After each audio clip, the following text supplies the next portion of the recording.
The focus is on the president and his phone call with the president of Ukraine, who right now is also here in New York.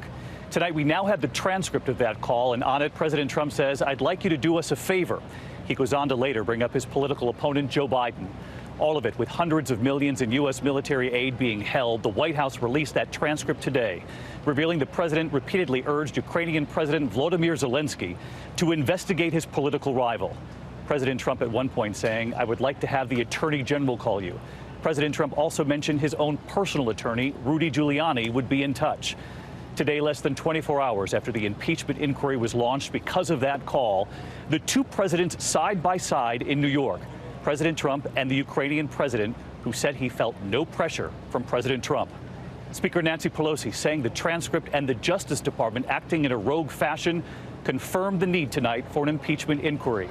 And this evening, President Trump, before the cameras just moments ago, angrily denouncing Pelosi's move, using familiar words, calling it a hoax and a witch hunt. ABC's chief White House correspondent Jonathan Karl leading us off. President Trump and Ukrainian President Volodymyr Zelenskiy all smiles today as they met in New York. But tonight, all attention is on their phone call of 9 weeks ago. According to the White House summary of the call, President Trump directly asked the new Ukrainian president to coordinate with Attorney General Bill Barr to investigate his 2020 rival, Joe Biden.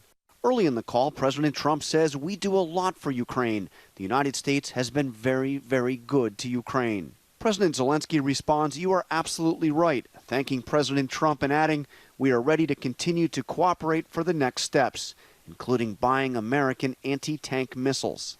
Trump's immediate reply, "I would like you to do us a favor, though."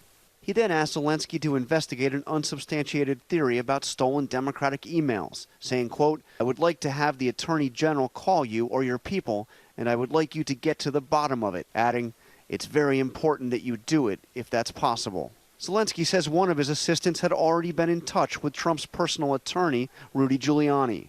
President Trump then has a second request, and it's about Joe Biden. There's a lot of talk about Biden's son, he says, that Biden stopped the prosecution, and a lot of people want to find out about that, so whatever you can do with the Attorney General would be great. He tells the Ukrainian president, "I will tell Rudy and Attorney General Barr to call." Joe Biden's son, Hunter, was paid tens of thousands of dollars a month serving on the board of a Ukrainian company while his father was vice president. But there's been no evidence of any wrongdoing. At the time of the phone call, President Trump was holding back nearly $400 million in foreign aid for Ukraine. Today, with the two presidents sitting side by side, the Ukrainian leader insisted he never felt pressured.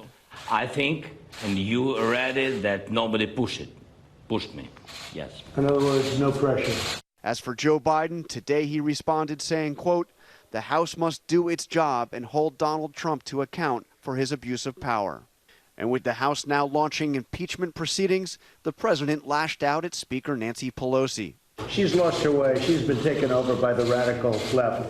Later in a press conference, the president returned again to the question of impeachment. It's a joke. Impeachment for that? John Karl joins me live. He's also here in New York City tonight. And John, President Trump is still insisting that his phone call with the Ukrainian president was perfect. That was the word he used, and that he has nothing to worry about. Well, yeah, David, that's the public posture, but even as he spoke words of defiance today, he appeared to me to be subdued, a little deflated. He held a press conference, but seemed determined to avoid any questions on this. He seems like a president still trying to process the very real possibility that he could be impeached. Hi, everyone. George Stephanopoulos here. Thanks for checking out the ABC News YouTube channel. If you'd like to get more videos, show highlights, and watch live event coverage, click on the right over here to subscribe to our channel. And don't forget to download the ABC News app for breaking news alerts. Thanks for watching.